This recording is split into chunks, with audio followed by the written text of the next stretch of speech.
আজকে জীবনে প্রথমবার আমরা এমন একটা কাজ করেছি যে আমরা নিজেরাও ভাবতে পারিনি আমাদের এই কাজটা বাধ্য হয়ে করতে হবে কোনোদিন।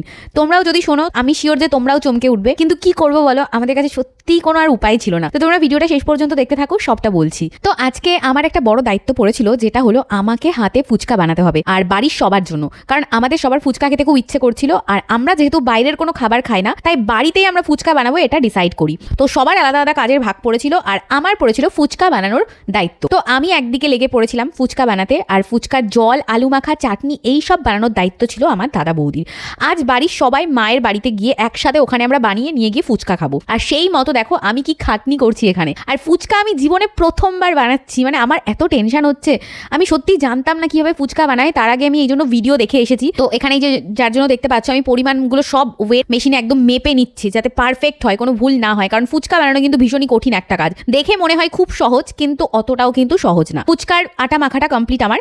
আর এইবার দেখো ফাইনালি ফুচকা বানানোর জন্য আটা বেলছি আমি এখানে। আর এরকম একটা ছোট গ্লাস নিয়ে তারপর ওগুলোকে কেটে কেটে নিলাম ফুচকার মাপ মতো করে। আর দেখো কেমন সুন্দর গোল গোল করে একদম ফোলা ফোলা ফুচকা হয়েছে। যাক, এটা দেখে তো আমার চরম শান্তি লাগছিল, কারণ এত খাটাখাটনি করেছি আমি। কিন্তু কিছুক্ষণের মধ্যে সব কিছু বদলে যায়, যা দেখে আমার তো মাথায় হাত। মানে ফুচকাগুলো হঠাৎ সব কেমন যেন নরম হয়ে যাচ্ছে। এই দেখো অর্ঘ্য এখানে একটা চেক করে দেখছে যে আমি কেমন ফুচকা বানালাম। তো দেখতেই পাচ্ছ কিরকম নরম একটা ফুচকা হয়েছে। মানে প্রথমে যখন আমি নামাচ্ছিলাম তখন একদম কুড়মুড়ে ছিল, আর তারপরে সব লুচির মতো এক এক করে নরম হয়ে যাচ্ছিল। ওদিকে আবার সবাই অপেক্ষা করছে যে কখন আমি ফুচকা নিয়ে আসবো। ফুচকার জল, আলু, চাটনি এগুলো তো সব রেডি হয়ে গিয়েছিল। প্রথমে কিন্তু কুড়মুড় হচ্ছে, তারপরে নরম হয়ে যাচ্ছে। আর সবাইকে ফুচকা খাবো বলে রেখেছি। এখন যে কি হবে, সবাই তো আশা করে বসে রয়েছে ফুচকা খাবে। তো চট করে এইরকম মুহূর্তে অর্ঘ্যর মাথায় একটা বুদ্ধি আসে যে বাজার থেকে আমরা ফুচকাটা কিনে নিয়ে আসবো। তো আমাদের ফুচকা তো আর হলো না।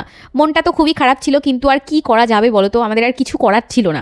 আর এই দেখো অর্ঘ্য বলতে বলতে এক হাঁড়ি ফুচকা নিয়ে রেডি হয়ে গেছে।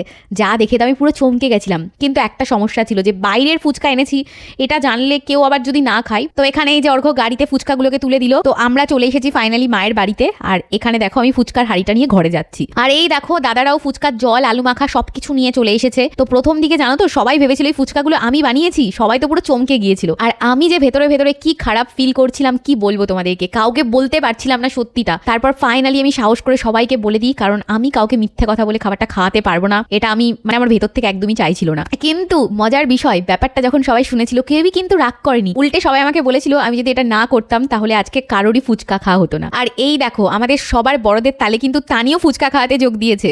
ফুচকার আলু মাখাটা খেয়ে দেখো ঝালে কেমন করছে। তো সব মিলিয়ে আজকের এই ফুচকা পার্টিটা দারুণ মজাদার ছিল। আর আমাদের এই ফুচকা খাওয়া দেখে তোমাদের কার কার জিভে জল চলে এসেছিল সেটা কিন্তু কমেন্টে অবশ্যই জানিও। আর ভিডিওটা ভালো লাগলে বেশি বেশি করে ইয়েলো হার্ট কমেন্ট করো কিন্তু।